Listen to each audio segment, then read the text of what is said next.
Hello, my name is Laura, and today we are going to discuss career options for people with hypermobile Ehlers-Danlos syndrome or really any other chronic illness. So whether you are a teenager who is trying to figure out what to do for a living for the rest of their lives, or whether you're an adult who's been working in a career for decades, the stuff I'm going to talk about in this video will apply to you. So first, let's kind of go over some of the good aspects to look for when deciding on a career. First, you want to avoid very physically strenuous jobs for obvious reasons.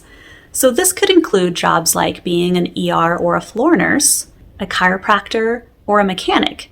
And that's because all of these jobs require quite a bit of heavy lifting, as well as putting your body into very awkward positions that can be really hard on your joints and muscles. Next, you want to avoid outdoor careers or careers that are almost exclusively outside in the elements. This could include farmers or ranchers, working in construction, or being a firefighter.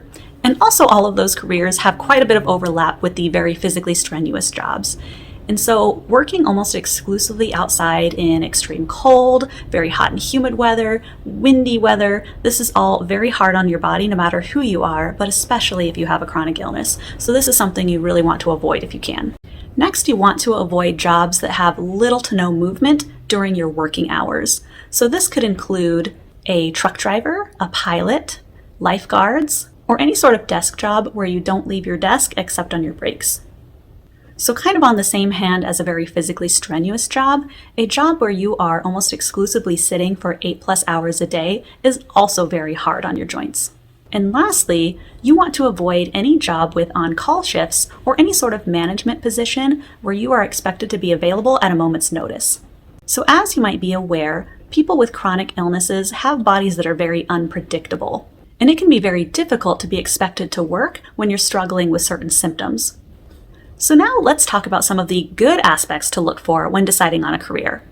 First, you want to choose a job that has very flexible hours. So this could mean a job that allows you to take time off with short notice, maybe a job that you can work whatever days of the week you want, a job that pays you by the work completed and not necessarily has set hours. These are going to be jobs that allow you to work with your symptoms and work around them.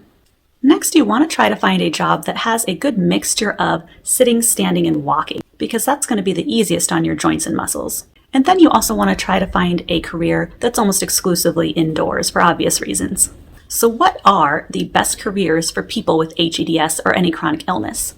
Some of the best jobs out there, in my opinion, would be work-from-home positions with flexible hours. So these are going to be work-from-home positions for companies that pay you by the work you complete, meaning that you can choose when you want to work. As long as you get the work done, you're getting paid. And then, in my opinion, the holy grail of jobs for people with chronic illness is going to be freelance work. So being a freelancer means that you are your own boss. You get to choose your hours, when you want to work, who you want to work with, what type of work you do, etc. You're calling all the shots. So freelance work could mean being an artist, maybe being a writer, doing freelance work in IT, or maybe being a real estate agent. All of these careers are going to really allow you to tailor the work that you do around your illness. So what do you do if you've been working in the same career for many years and you have a very particular skill set and you're not looking to completely change things around and you want to do something comfortable, but maybe your current job is just a little bit too hard on your body and your needs? So what I would say is to just really take a look at what you're able to do and what about your current job is hard. And so for me personally, I work in radiology. I do X-ray, CT, mammography, bone density, ultrasound, and then I'm also certified in nuclear medicine. And so my job is very specific. And when I think about the parts of my job that can be a little bit difficult because of my condition, that's going to be lifting and moving patients, the long work hours, being on call, the moving around of heavy equipment, the awkward positions that I have to put my body in to complete certain exams.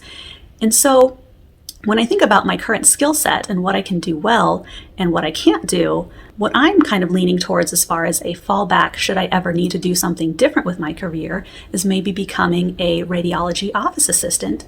Now, office assistants are common in a lot of career fields. And what's great about being an office assistant is, yes, it's a desk job, but you're also typically getting up and moving around to, say, make copies, file paperwork. In my particular career, that could also mean maybe moving patients from room to room. And so this is an idea that I have as something that I could fall back into should I have a health status change and need to really change things up to suit my physical needs. And so what I would recommend is really thinking about what you do currently and how you could transition that into a similar job and what that might look like. If you are currently working in a more difficult career field, it's good to have some ideas and some options to think about just in case. I'd really like to hear what you do for a living, and if you are considering a career change, what sort of career are you looking at? Let me know down in the comments section. I hope you found some good advice in this video, and if you like what I'm doing with this channel, the easiest way to show support is simply by liking the videos, subscribing to the channel, typing comments in the comment section, and sharing these videos. That way they reach more people and help spread more awareness and education about hEDS. As always, thanks for watching and see you next time.